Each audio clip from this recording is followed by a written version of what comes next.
Ang TNC po ay nakikiisa sa sambayan ng Pilipino para sa isang mapayapang bagong Pasko. Ang bagong Pasko ay simbolo ng bagong pag-asa. Ito ay isang pagkakataon upang ating mapagnilayan ang mga kaganapan sa ating buhay. Ang diwa ng bagong Pasko ay hindi mararamdaman sa mga palamuti o karangyaan sa ating kapaligiran, kundi sa alab ng pag-ibig sa ating mga dibdib. Lahat tayo ay nakaranas ng hirap nitong taon na to. Dahil sa pandemya, nawalan tayo ng oportunidad. Kahit na anong mangyari, pinipilit pa din natin makapagbigay ng saya sa iba. Yan ang diwa ng bagong Pasko. Para sa akin, ang bagong Pasko ay hindi concerned sa handaan o sa mga regalo. Sharing, giving, taking care of each other. Sana simula ngayong bagong Pasko, ganun na lahat tayo. Maraming salamat po sa News Channel. Maligayang Pasko! Christmas is always a reminder to have an attitude of gratitude. And that means sharing the love and appreciating everything that matters to you. Christmas is a celebration of life. And let us all be grateful that we are enjoying God's gift of life. Ang bagong Pasko ay simple at payak, nakasentro sa ating pamilya at sa ating Panginoon. I want to remind everyone that we should treasure the connection that we have. We have our friends, our family, and of course, Jesus Christ. Para sa akin, ang diwa ng Pasko hindi nagbabago man. Ito ay panahon ng pagmamahalan, pag-iibigan. Walang makakatalo sa pagmamahal na binigay sa atin ng Panginoon. Maraming salamat po, The New Channel. Maligayang Pasko! Ang tunay na diwa ng bagong Pasko ay hindi lang paghahangad ng mga regalo o mga bagong bagay. Ito ay ang pagpapahalaga sa mga bagay na meron na tayo at ang matutunang ibahagi ito sa mga nangangailangan. Maraming salamat po, The New Channel. Dapat din natin tandaan ang totoong diwa ng Pasko, si Kristo Jesus.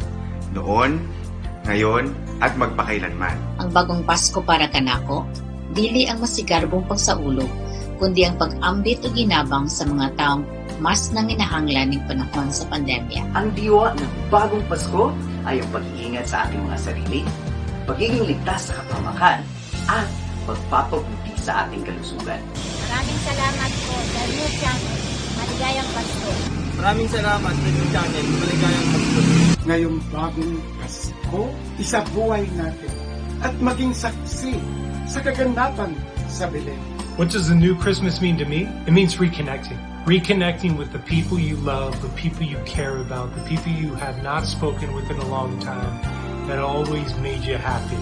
We should never forget, Christ is still the reason for the season.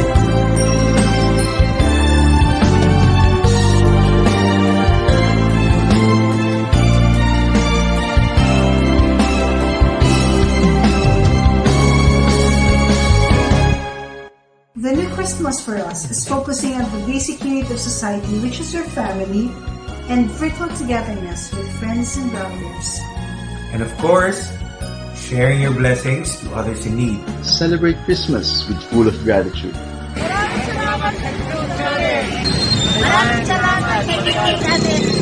Ang Pasko ay tungkol sa pagmamahal mo sa pamilya mo at pagiging mabuti sa kapwa. Christmas is the season of giving, but you cannot give if your hands are closed. So open your hands and your hearts and give. In your open hands, we receive so much more.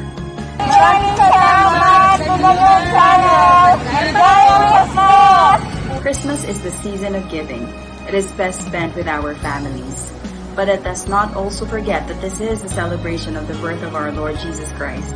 Para sa akin, ang diwa ng bagong Pasko ay ang pagkakaroon ng mas madaming oras para sa ating mga pamilya. Maraming salamat, The New Channel. Maligayang Pasko! Christmas is always about sharing and caring, loving ourselves, and loving others. Ang bagong Pasko para sa akin, malayo man tayo sa isa't isa, ang pagmamahal ay atin pa rin maipadarama. Maligayang Pasko po at manigong bagong taon sa inyong lahat.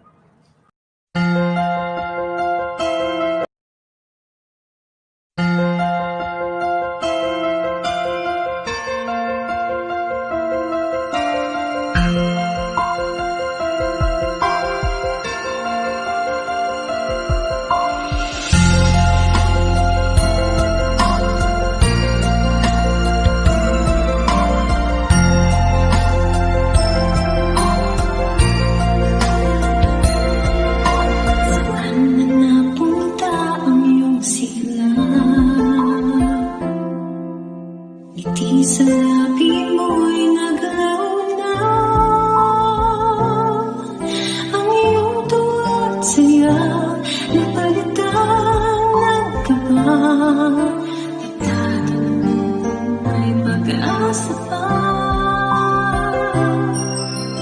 Ang hamon na panahon ngayon, tayo'y pinaglayo ng pagkakataon.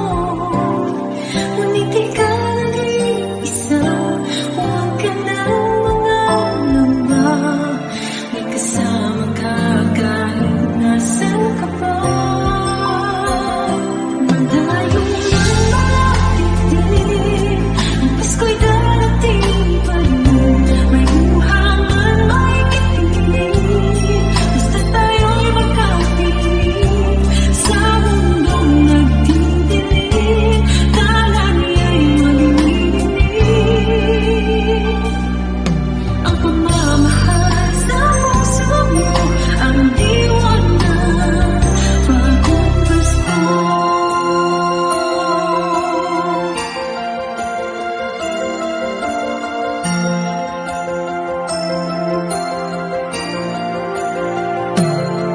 Sa tuwing mo ang bagong umaga, sa pagkakatapay bumangon ka. Sa Paskong darating, pangarap ay tuloy pa rin. Kapayapaan ang maghahari sa atin. Malayo man malapit din, ang Pasko'y darating pa rin. May luha man may ngiti, basta tayo'y magkapiling. Sa mundong nagdidilim, tala niya'y magnininig. Ang pagmamahal sa puso mo, ang diwa na bagong Pasko. Kahit na magkalayo, ikaw ang lagi nasa puso. Kahit nasaan ka pa, dama pa rin ang pagsinta. Ang pagsinta, malayo man malapit din, ang Pasko'y darating pa rin. May luha man may ngiti, basta tayo'y magkapiling. Sa mundong nagdidilim, tala niya'y magninig. Ang pagmamahal sa puso mo, ang diwa na bagong Pasko. Ang Pasko'y darating pa rin. May luha man may ngiti, basta tayo'y magkapiling. Sa mundong nagdidilim, tala niya'y magninig. Ang pagmamahal sa puso mo, ang diwa na bagong Pasko.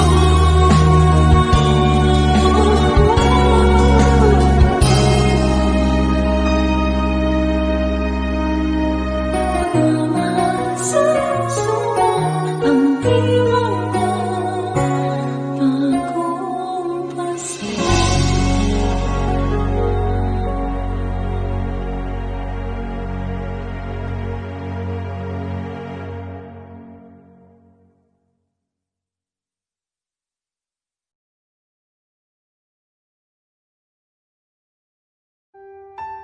The new channel.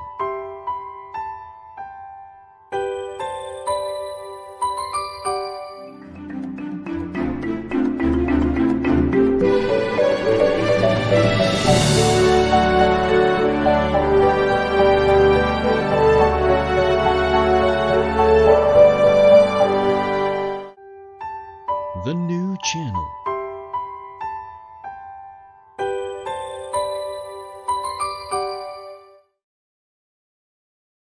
The views, opinions, and insights expressed in the following show are those of the hosts, producers, guests, and viewers.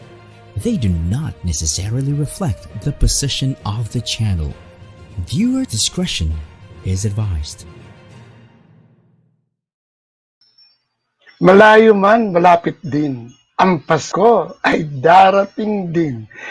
Good afternoon. Welcome to the new channel. This is here to help you see the new you. This is Jesse Francis Rebustillo, your host of this wonderful program, HR Hotline.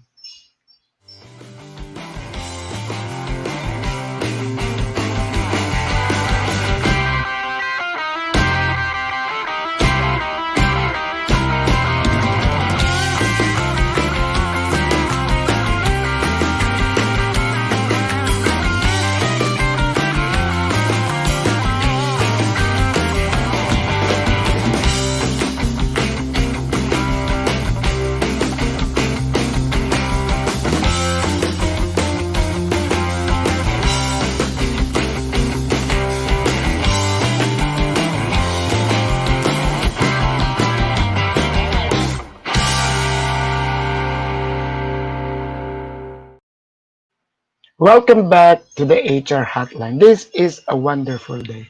Today is a holiday.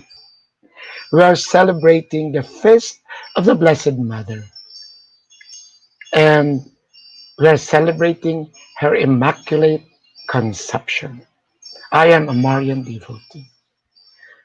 Our topic for today is the future of learning, the future of learning and development, the future of talent development. Now let's go back to the Virgin Mother. If you ask me, the great teacher, of course, is Jesus our Lord. But I am very sure somebody taught him how to walk. And I'm very sure it's the mother who taught Jesus how to walk. And he was able to walk in the water, on the water. He's a good preacher. I just don't know what were the wisdom that the Blessed Mother was talking. They were Jews, I know. Or from Saint Joseph the Father. While he was carrying Jesus as a toddler, what were the thoughts that these two great parents, but of course, let us not forget Saint Anne and Saint Joaquin, the parents of Mama Mary, what were the things that they taught the Virgin Mother? And now I'm telling you what were the things that the Virgin Mother was teaching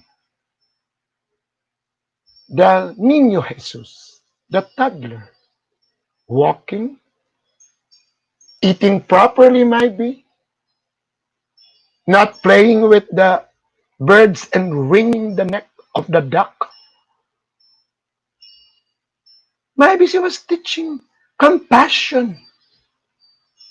She was teaching love, hope, and charity. Because where? Oh, there are some parables that Jesus was able to go to the east. But after the discovery, Family and I last year presented a TDF, Talent Development Framework. And the first part is discovery. Who discovered that talent? Of course, the Virgin Mother knows that he is the Son of God, but he was skipping. Now let us go back to now.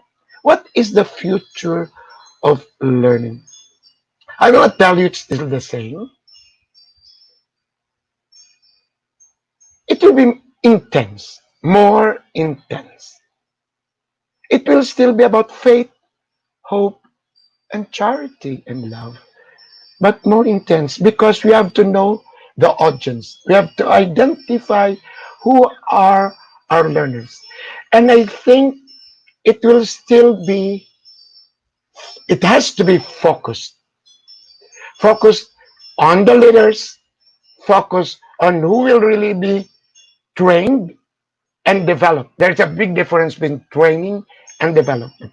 For those who need to know the KSA, the key knowledge, attitudes, and skill, you have to train them. But if they're already capable, but there is a need for them to expand and enhance their knowledge, you need development. So there should be focus. And then I think, of course, there should be consistency. And then I think there should be what you call alignment. Intense, focused, and aligned. Aligned to the business. To that, everybody should be doing strategic planning, and it has to be facilitated by a seasoned facilitator because we are now in the business continuity. This is not a joke. At this time, there should be an honest to goodness strat plan. So aligned to the individual. What is its purpose? Maybe you have been training an individual, but he doesn't really want it. He has another direction. Focus to the organization and focus to the community, the impact. So it is the result, the output. So of course, we have to do Kirkpatrick, the reaction, the learning, the behavior. But that is actually on the output, the result. Then you have to look into the outcome. Then the impact to the community. That includes even the trainer. So I've done a lot. I will continue. I invited a dear friend. I've been with PSTD since 1995 when I was teaching in the tram. But along the way back in the late part of the 90s, early 2000, I met her. And she was actually the one who pushed me because I helped the association at the time that there was some problems on meetings, on finances. So I offered the facility of inquirer for the association. And we became close friends. And then after that, she pushed me to be the president. So I became the president. And we were always together. You can only choose not more than your fingers of friends that you will really have to keep. Seldom we meet, but we are aligned. And there is an intense, intense focus and aligned. Anyway, we have friends and our thoughts are aligned. Direct, can we have the slide so that I can introduce her properly? Yes, 30 years of leadership development, performance management, succession engagement, and soft skills training. We'll ask her why she's in training. And then the industries that she wear and she are with, BPO Global, Shared Services, Hospitality, the media, training consulting, and the armed forces. And then she was an advisor, the immediate past chairperson, and the president in 2009. That was before me. Of the Philippine Society of Training before, now the Philippine Society of Talent Development. Then we have a strength, of course, connectedness, relationship, strategic and analytical, and then building industry capability. I know her. I've met her in CCAP, I met her in PMAP. Anywhere I am, she's there. And then it is actually for the service, not for any gain, for the service. And then for a top L&D leader. And can you show me the second slide just to make it a little bit fun, direct? Yes, life outside my profession. He has a loving son and he's an outdoor girl. Yes, outdoor. You know what I like in her? Oh, the shoes when her outfit and the shoes. Oh, she loves her family and then the community. Ladies and gentlemen, let's welcome our dear friend Ofelia Montallana-Orcales. I know her roots is also from Bicol. Can we have Ofelia? Hello. Yeah. Like we're Okay, in a okay. team living group, right? Thank Okay. you. Thank you for having me. I mentioned that in the introduction. Just like me, I started also teaching on the plant, and then when I Mhm. started working in the corporate, I started doing trainings. Ikaw, why are you in training? Briefly tell us, why are you in training? Long story, but interesting beginnings, my friend. Believe it or not, I remember I was in college then because I took journalism in college, okay? And when I was in college one Sunday, I was assigned by our ate and kuya, sister and older brother at church to deliver the Bible story for that Sunday, you know? And it was my first time to actually have a small audience of fifth and sixth graders, all boys. And I really prepared for it to share with them the Bible story for that Sunday school. And what I noticed was that talking to them, you know, made me feel great. Why? Because as I was sharing the story, I couldn't really remember the Bible story then, but they were all like looking at me, you know, like, and their mouths were open, and I could tell that they were enjoying, you know, the story that I was sharing with them, even if I think they've heard that same story many times over. Maybe because I was a new face, or maybe because I was vividly portraying, you know, the the character stories. All of those combinations, you know, at the end of that short Bible sharing story, I felt so great. And, you know, I suddenly thought to myself, perhaps, you know, I'm meant to be a teacher. So that actually inspired Yes, me to I be a love teacher it. at church. You nailed, you nailed it, friend of friend. You know, Mhm. you nailed it because in the learning process, learning is nested on the individual, which is very EQ, who is trying to impart. So you mentioned that you felt good, you feel Mhm. good, you're feeling good. That's the first It had a ingredient. meaning, right? That's the first ingredient in teaching or in Mhm. facilitating.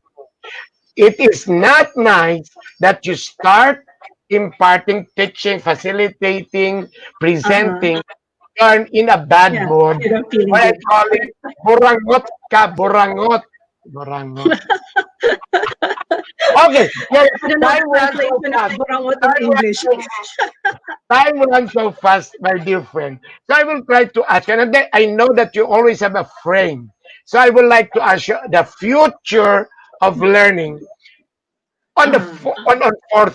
on four things, Mhm. on the Okay. methodology, on the strategy, on the techniques, and on the platforms. I don't know where you want to start, because the question is Mhm. what is the future of learning, or the future of learning and development. But let us to put a little bit of a frame. So where do you want to start on those four? Well, you know, my friend, those are integrated and they somehow are interwoven, right? Because if you have a method, you need to be able to understand the skill Right. and the strategy, right?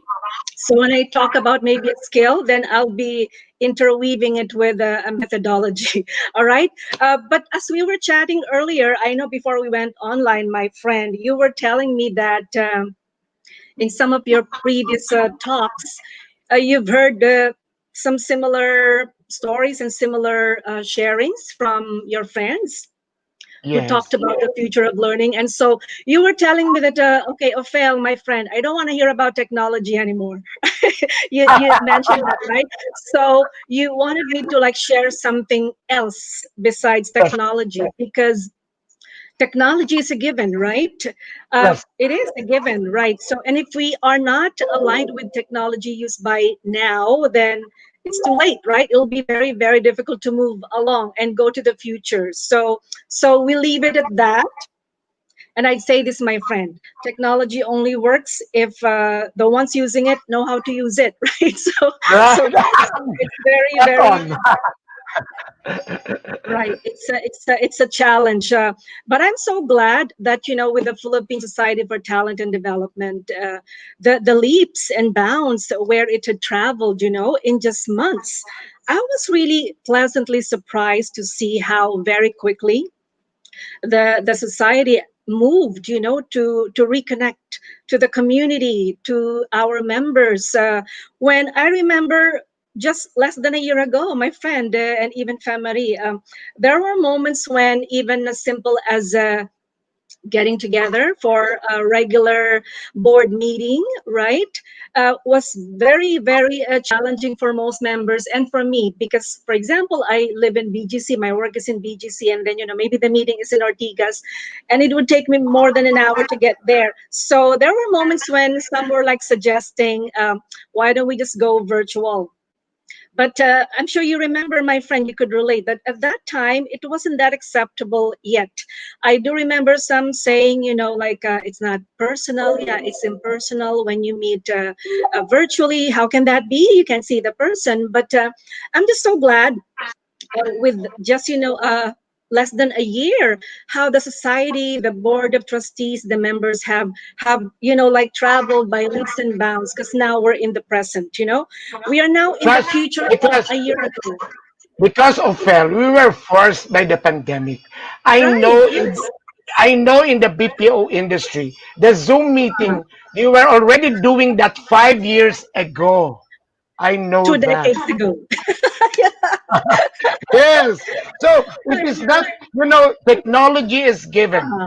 Right. You don't have to be said. Of course, I'm so proud about WebEx, of Google Meet, about everything, but it's a given. And I know there are people, Cytel, yeah, the CCAP. You have been doing that 2 decades ago. So let us go back to that question: what is the future of learning as far as methodologies and strategies are concerned?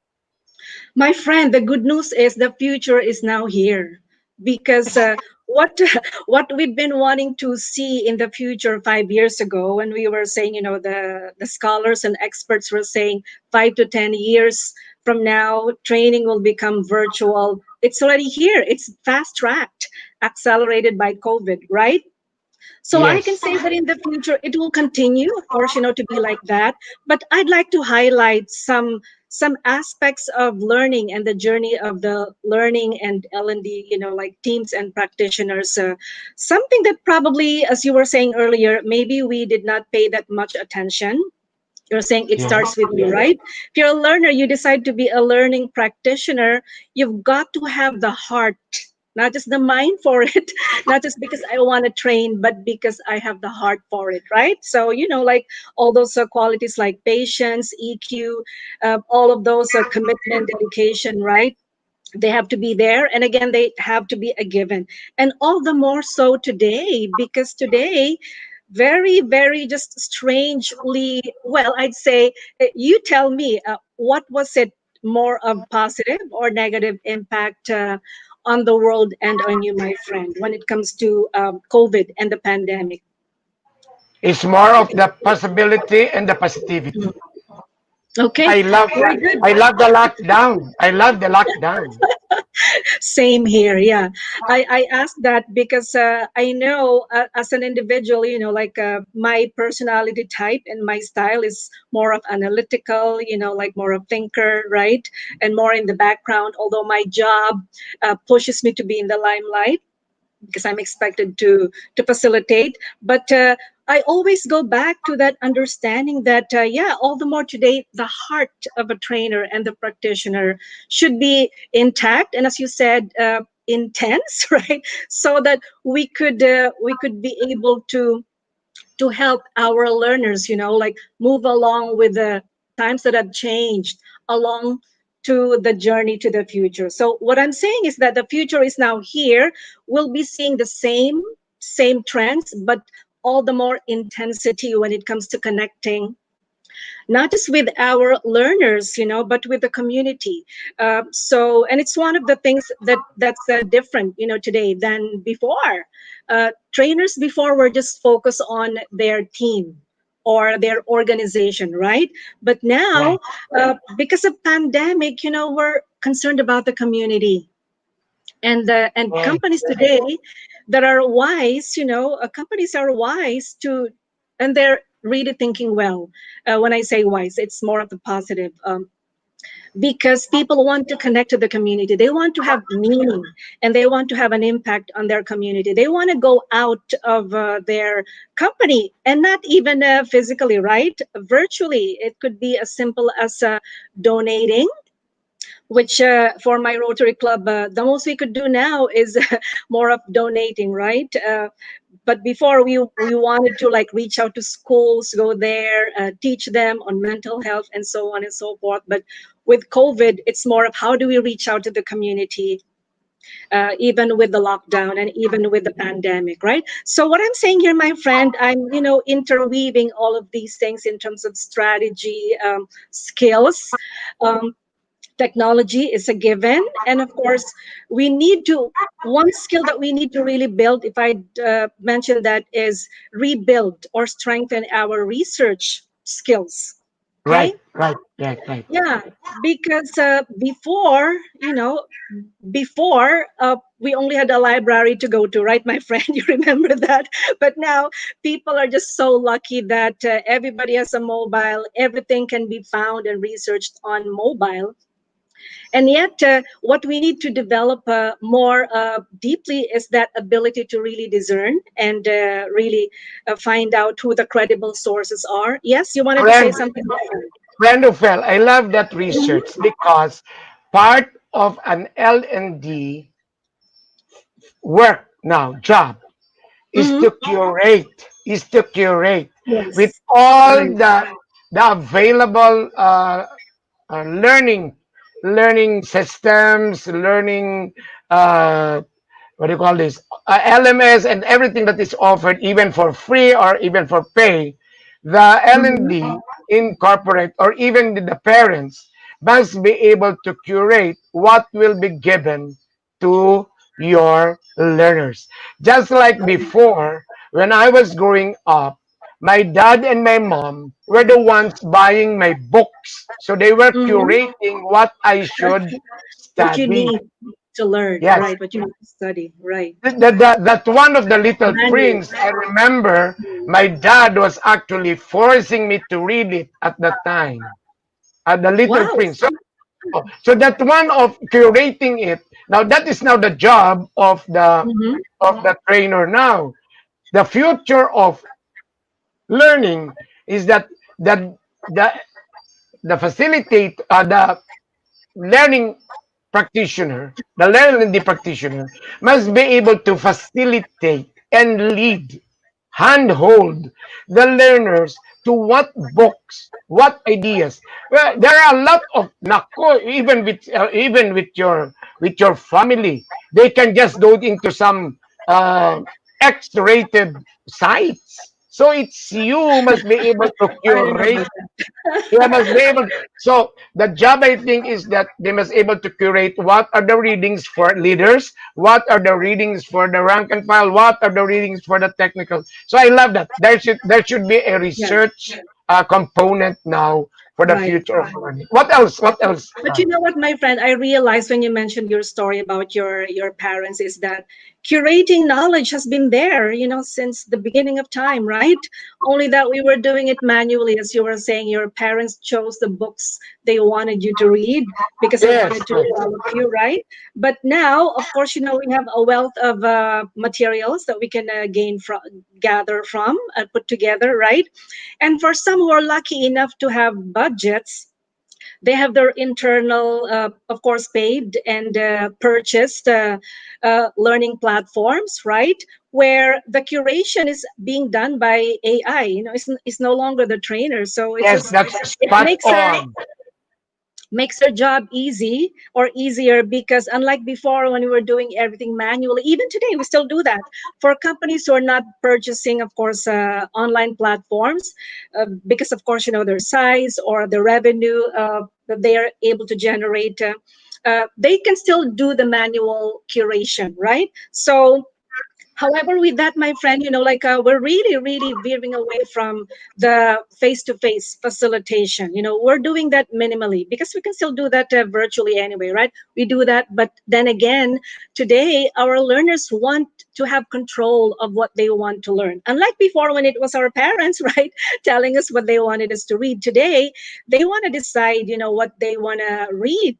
And so they can curate on their own. Right, And right. platforms and So you're platforms. telling me, friend of Fel, it is self-led. So that is a Yes. strategy. Mhm, No, that's yeah. a methodology. That is a self-led. But even if it is self-led, somebody should facilitate. So, Support, facilitate, right. So in the background, a learning practitioner can be, let's say, monitoring what they're choosing to read, because by looking at the numbers, by looking at the statistics, they could easily just run a report, and they could do a report saying something like 70% of our population are interested more in the topic of mental health, because in the okay. last months, they were accessing topics on that. Or 40% of our leaders are reading about resilience, or AQ, adversity quotient. That's based on what they've been looking up on, let's say, this platform. I'm not paid. I just will mention it because I've used it. You've heard, I'm sure, of Degreed, that platform, right? In partnership with LinkedIn, they have a ton of videos and articles. So video, my friend, is actually a trend, and it's what people prefer today based on research. Learners prefer to watch videos than read. Video, watching video is a technique. You can weave it, and it's a technique. Allow me to read some comments in the chat group from Sure. Shyama Kalani. That curating is also based on career pathways. Then we have, I think technology will be intensified. Curating knowledge is more personalized now with micro learning and AI being utilized on LMS platform. Thank you, Shama. Then we have totally agree that the future is here now. The trainer is the new normal. Would have to wear multiple hats, focusing not only on learning but being able to measure. We'll discuss it. That is what you call Shama, but I mentioned super jobs. It's not actually multitasking. It's actually focusing on super jobs. Okay, Leo oh, on the pandemic. That is why we have to embrace it than to hate this pandemic. Let us move on Yes, and then love it. embrace. Yes, it's loving. So we have comments on Right, on right. the chat box. So Yeah. let us go back. So you mentioned about video. You mentioned about self-led. So And then what else research skills. Yeah, can you, another an AI, an AI. AI, yes. As I was saying, for companies with a budget, it'll be like good and beneficial for them to acquire a platform like Degree, as I mentioned, because it curates using AI for every single employee of the organization. And if you're an L&D person, you're the administrator of that learning platform, you simply run a report so that you can do some analysis. The analytics is rich in using a learning platform. But again, that's one side. Again, my friend, you're saying, like, let's talk about some other things that are not being done, right? Because now, right, people are using the platform. Another one, so I mentioned technology, a given. Research skills, let's go back there, let's strengthen that, but of course, look for credible sources. And another one, a third aspect of what I've seen to be what would help us now and furthermore into the future, because we're in the future now, right, is storytelling, my friend. Storytelling that leaders and executives should go back to, whether they're doing a town hall. uh, it's very helpful for leaders if they are great storytellers, versus, I'm sure you've seen this and you've watched many leaders, my friend, doing a town hall where they show PowerPoint, slide after slide, number after number, stat after stat, and you just feel sleepy afterwards, or you try to connect with what the leader is trying to present, right?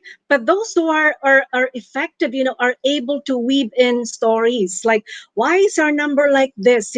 It's because of the following things that we did as an organization. So thank you, all of you, for contributing to making that happen. So an effective leader weaves in stories, because again, I'm not just saying stories because I like storytelling, because I do, right? But it's also based on science. There's a science behind excuse me, behind storytelling. It's really what happens to our brain when we hear a story, right? We all are very much interested when a person starts saying, let me tell you a story. If you observe a speaker, the moment the person says that, you pause, you actually try to focus because the brain, some parts of the brain is activated. And according to that, the science of storytelling, when we talk of stories, when we weave them into our content, program or our speech, it actually triggers a better memory. In other words, your audience members are bound to remember your message or the skill, the learning, if you weave in the stories there, versus if you would just run through slides of, point number 1, lesson number 2, right? Weave in your very own story. Because it's not just what people are saying, but it's based on science, right? Okay, now you know what, I can't help but mention a story. When I was much younger, again in church, because I grew up in church and I learned many things in our church, even facilitating, right, being a trainer. There was this one a little younger church mate who would always come to me and she would say, Auntie Ophel, like older sister, um, share with me your latest dreams. Like she would always ask me to share my dreams. Say, you know why, my friend? Because at that young age, like high school, college, I would really dream very vividly. Like there's a beginning, there's an end, and I can't help but really share, the story from beginning to end. And she was one of those I would share my dreams too. And she looked forward to those sharing. She would say, because at the Ophel, it's like listening to or watching a movie.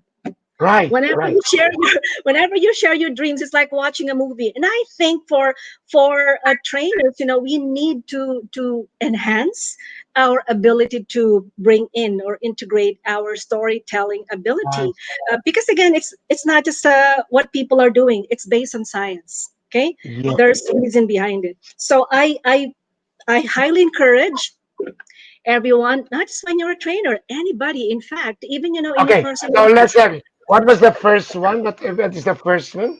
And then So of course, psychology is a given, research skills, storytelling is third. Right. Yes. And Okay. then Let's have first a break, and then after that we go back to the others that you have in mind of what we expect in the future on learning and development. Thank you. Can we, the rest we have the first break? Wonderful conversation.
Welcome back to HR Hotline Direct. Can we have the poster so that I can invite them to watch the TNC shows?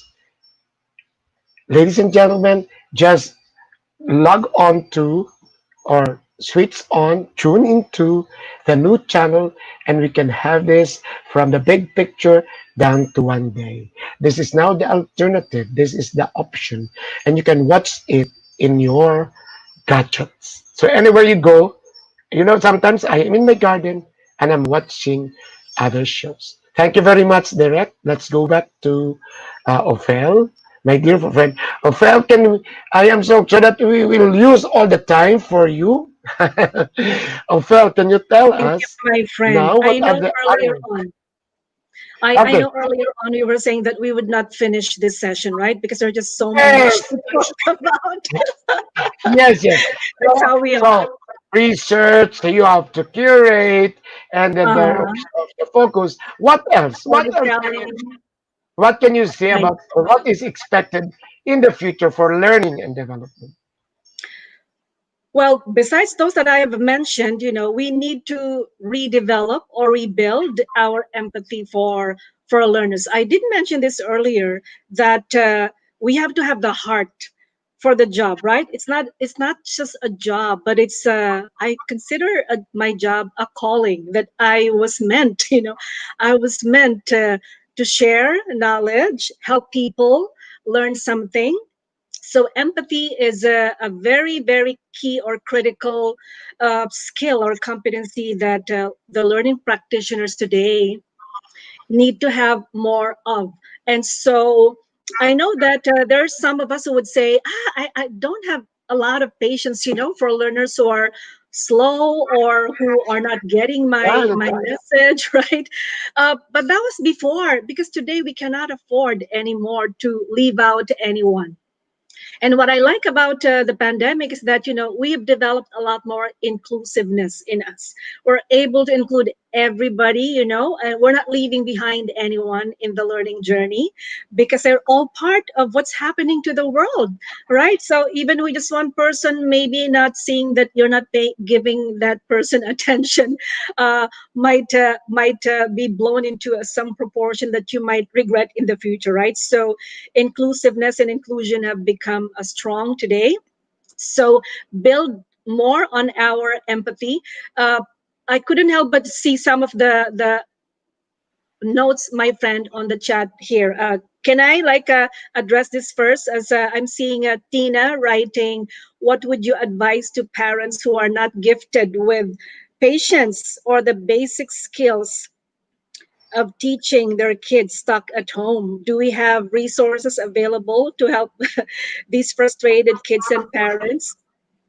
I can't help but relate it to my own situation because I live with my son. It's just my son and myself. And of course, because of age, he's 28, I'm almost 60. We have very different, different perspectives in life, right? But because we have also like similarities when it comes to our personalities, we're both quiet individuals, more of analytical, and yet he has this loud music he likes to listen to. So what I do, I know it's difficult, Tina, you wrote that, Christina, it's difficult for parents, right? And would say, what if I don't have the patience to do that? Actually, yes, for me, there are moments when I'd say, oh my gosh, and people who know me would say, Ophelia, you're one of the most patient people I've ever met in my life. But of course my patience is tested sometimes when I'm with my son, because again, of course, those differences. So what I've been doing, I'm just sharing a story, right, is that I try to find time to find out what interests him, just like we do in a corporate setting. We find out the needs of our learners, right?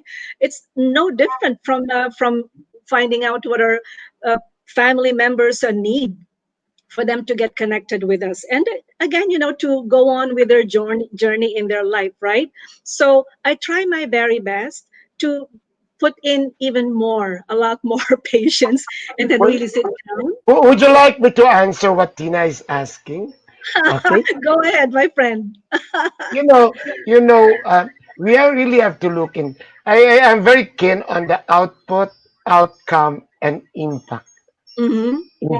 So, what is your vision to your children? So you don't have to look into the threes, onto the problems of today. You have to look into what would you like your children to be? Your children should be better than you are. Now there are a lot of obstacles and problems that we are encountering, the lockdown and everything. What you have to do is look at the possibility and look at the the positivity and what we are experiencing now. So the question is, are there available things that we can do for patients? The patient will start at looking what you like to, what will be the result, what will be the outcome later on.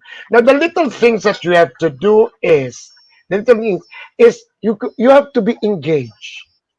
Actually, Mm-hmm. Yes, the exactly. antidote to impatience is your engagement. Engagement. Sometimes you are not engaged with your children. If you are not engaged with what we are doing, sometimes you get actually impatient. It is just like say in gardening. My sons are not keen on that. So they ask me, Dad, let us eat. Why are you spending a lot of your time in gardening? So what I did is let them be engaged in the plantito, as a plantito now, and then they can feel. So I think that the first Your own antidote emotions. is actually engagement. And two is put interest in what they do. It's still engaging. Exactly. Yeah. Yeah, Right. because the passion, the thing. Okay, Mm-hmm. so continue on the method, Thank strategy, you. Thank you. and Yeah. techniques. I was just trying to Exactly. answer. I was mentioning, yes. Pay attention to our kids, Tina. Thank you. And of course, we said empathy, right? Empathy. And that goes for engagement. I cannot help but really bring this, my friend, because we cannot leave this out. You might hate me for mentioning it because everyone has been mentioning it in your previous program, but resilience really, really, really is Of really course, needed, resilience is right? needed. So Yes, yes. resilience, and that's part of the L&D as well, because today with some companies. Eliminating L&D, like I've experienced that recently, and then others are continuing to strengthen their L&D, whichever part of the spectrum you're sitting, like if you're with a company that really maintains the L&D team, then be grateful, thank God, thank those that are able to give you a job. And if you're on the other side of the spectrum, then uh, don't take it like negatively. It's part of the journey today. You're not alone. There are thousands of people who are in that situation today, right? What you can do is continue to hone those skills, and of course think about the strategy that you could continue to apply in the next journey. So yeah, so resilience really is a key, not just as an L&D practitioner partner. It's part of making us live a life that's worth living and meaningful, right? So everything we're talking of right now, they're not just confined to the workplace and to the lives and jobs of learning practitioners, but we're just like immersing or interweaving them again, both, right? A life and work. Okay, so Right. resilience, like understanding the difficulties you're experiencing, like we all are there today, and then learning, picking up the pieces, getting some lessons from your experiences, and then as you move forward, some would say bounce. As you move forward, you bring along the learnings, that you have encountered along the way when you were in those difficult situation, which we Oh, all but have you faced. know, We all have faced. friend of Fel, I was listening Mhm. to you. You're actually zeroing on the facilitator, on the trainer, on the Mhm. trainer. So the future of learning is actually focusing on the trainer, as I gather it from you. As I Starts, gather it, yeah. It has to begin with us. It has to begin with us because we can only create that positive future for the workplace, for our audience or our learners, if we ourselves are embracing, the future, which is already here, right? Beginning with our mindset, it's to be resilient, to have the empathy, patience, and then put in some of those skills that help that facilitate effective transfer of learning, like storytelling, in enhancing your research skills, understanding that curation isn't just manually done. You could have. Yeah, we're going to have our second break before you do your parting message. So, what are the things that we need to upgrade, upskill, reskill, whatever, so that we can be ready for the future? What are the things? Right. What are your thoughts on this?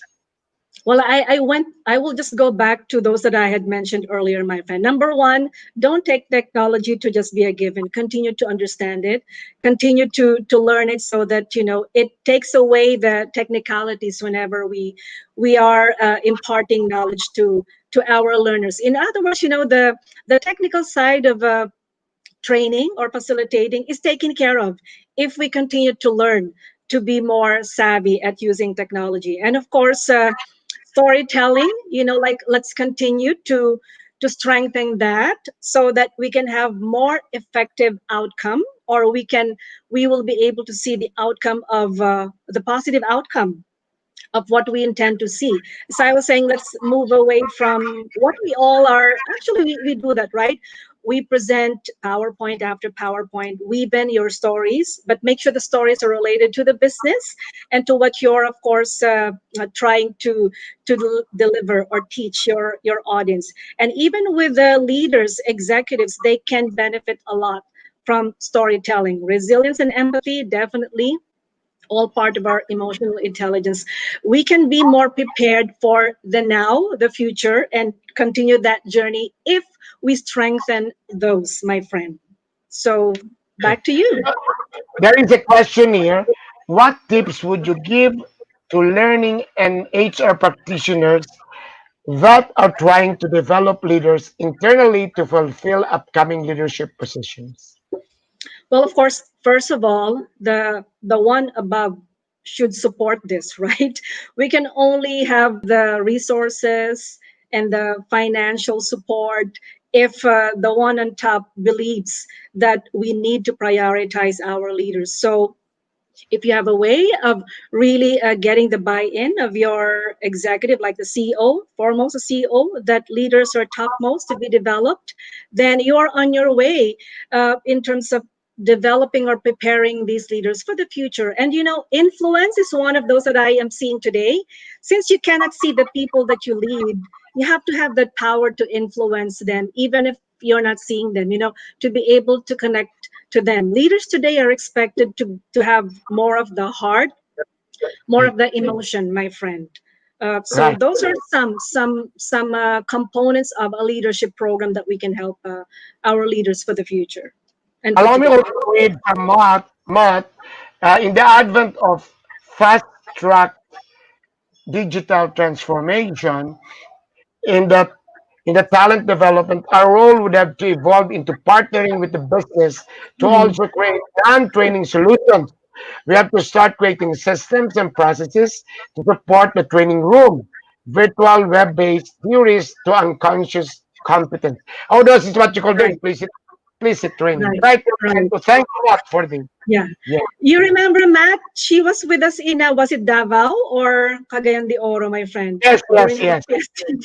Yeah, that's Matt. Yeah. So thank goodness we have our learning experience platforms today. So what Matt wrote there is, yeah, it makes it easier for us to, of course, prepare, because you only need to prepare and have, of course, a working learning platform, collaboration platform, like maybe MS Teams, Zoom, or any other platform you have there. Unlike before, when you had to prepare not virtually, needed to prepare physically a room every single day. Right now, they're all taken out. It's really more of just ensuring that your technology is there and you're ready to use it. Again, make sure the mindset goes along with the technology. Right? Again. Technology would be nothing if the mindset isn't ready to Right, right, right, right. Okay. You know, I'm doing webinars to a GOCC, and then I can feel that the middle management and the rank and file already have embraced the change, the Mhm. technology, and even and you can the indicator is that work from home, but management, the top leaders haven't changed their mindsets yet. In So terms of I so I agree with you, uh, a friend of felt that technology is a mindset, is how you're going to embrace it and how are you going to use it. I still have here a slide rule, then a calculator, now my own cell phone, and now my laptop. So you can just see how myself have transformed and to use the oldest. But it is still computing 1 plus 1, 20 divided by 3. But you actually, it's your mindset on what are you going to use. Anyway, there is again a very wonderful comment from Christina. I think you should add one very important trait that the best of trainers need to want to look. It's very Japanese, continuous training. yeah, Continuous, yes, yes, definitely learning value. Kaizen. Yeah, Oh, that is okay. true. Well, let's have the last break, and after that, I will hear your parting message. Direct, can we have the last break, please?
Wonderful. I invite all those who are present now viewing us in our live streaming to join us on Thursday. Thursdays are dedicated to uh, HR hotline consultation and job fair. And I want to hear your comments.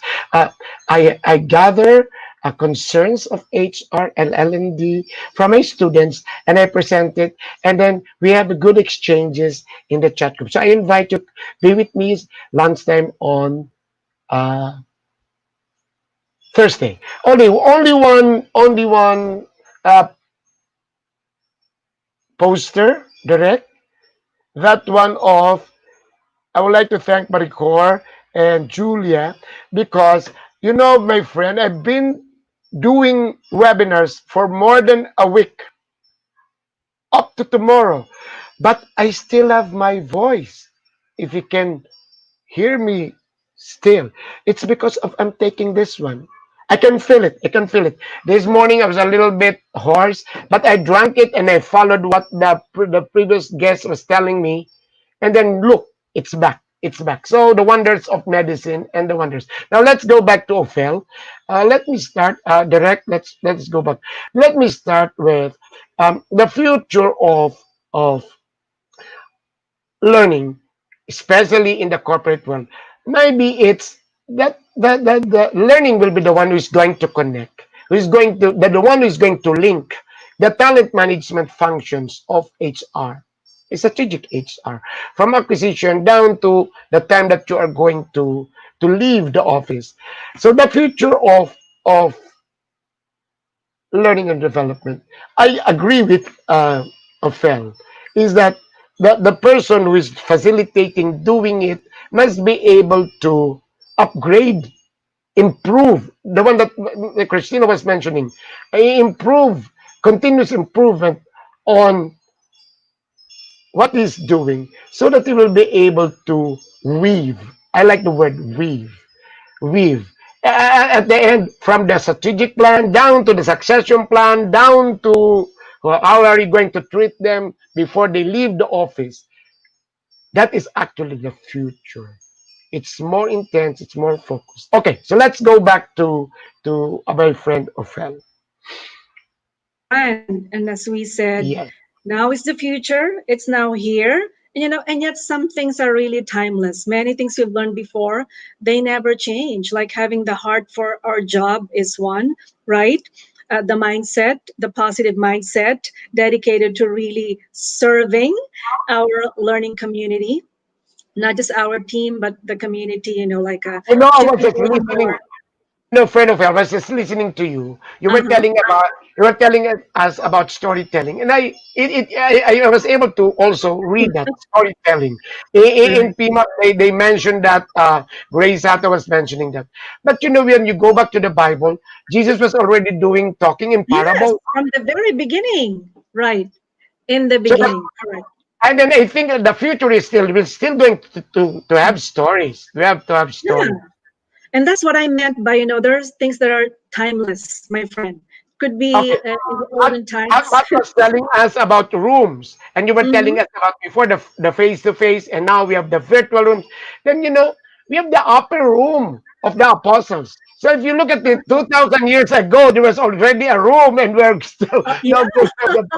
imagine that. How life is so connected, But I right? think the future is actually looking into the person who is actually facilitating the Yes. learning. The persona, overall, right? It's not just looking at the content, what method we use, the methodology. No, it's really your whole being, right? Last topic. I would like to mention that it is actually a super job. Not multitasking, it's a super job. And What will your because thoughts on that? right, because it's a super job, my friend. It's like saying, we need to be super trainers, right? Superhuman. Yeah, because it's not an easy job, right? Only those with a heart for it really will be effective. You know what I'm thinking is that to be detailed about it. Say for an Mhm. occupational safety and health trainer, Yes. not actually the washing of the hands or the using of the. It's actually Mhm. coaching, mentoring, and then you will be emulated and then teaching them about Role life. modeling. What Right. is what is the impact of one washing the hands to the whole world? Mhm. I think Yeah. that is so. It has become a super trainer, a super job. Yes. Okay, Yes. Not thank you easy. very much, my friend. Can you give us your parting message for everybody? We have I already thought I already did. we have, season 5. You have to be back. You have to be back Uh-huh. because we were not able to I discuss it promise. I extensively. promise, my friend. Right. Okay, can we So, have yeah. your parting message, please? Sure. I'm just really very grateful, really grateful that we all share the same space of learning and sharing learning. To me, it's the best job in the world. COVID or no COVID, it'll always be the one that leaves an impact on the lives of the people that we share knowledge, skills, or behaviors or attitudes with. And so continue to love your job, continue to have the heart for it, and help those around you to have the same. Be these ones your participants or learners or leaders that you're trying to help become better and more effective leaders in not just in your organization but in their community as well as their families. Thank you, my friend. Thank you very much. There it goes. We call ourselves friend because we really are. You should see us when we attend face-to-face conventions. We're like Nonstop. peanut pad. We're peanut pad. We are always together at the back, listening while talking. We were actually multitasking and More all. And time. I miss that. And I miss that. And I miss that. And we're okay. Thank you very much. I will call you later on. Okay, there Thank goes, you. ladies and gentlemen. We were talking about the future of learning. And then, what is really the future of learning? I started with the Virgin Mother teaching Jesus how to walk. Or Saint Joseph and the Virgin Mother telling stories. Where did he Where did he get those parables? Now, moving forward, so what is the future of learning? If you ask me, the future of learning is on the trainer. On the trainer. We have to upgrade, upskill, and reskill. As what Ophel told us, the platforms, the things that we are using are given. When I was a student, what was new was a case study, was a group work for a thesis. Before it was individual group. Now we have the reverse classroom. Now we have the self-led. All of these are methods, strategies, techniques, and the use of the platform. But the future of learning goes back on the trainer. From what the Virgin Mother taught Jesus to what we are now thinking of what I coined knowledge worker, to people who are embracing digitization, and to the novel worker. That's mine now. The individual producer, the new worker who produces, the Grab arrangement, the Uber work arrangement, the gig economy, the on-call, which is why I coined that. No, it is there. We really need to refine that definition. But the person is going to mold, to discover, and to teach is the trainer. So the future rests in our hand. How we are going to change our mindsets and lead people to embrace technology. How we are going to come up with new strategies to let them be focused, intense, and aligned. You cannot reinvent the wheel, it is already there. But you can still improve, be creative, and innovative so that the wheel can be appreciated. Salamat po. Ito si Jesse Rebustillo. Diyos mabalas.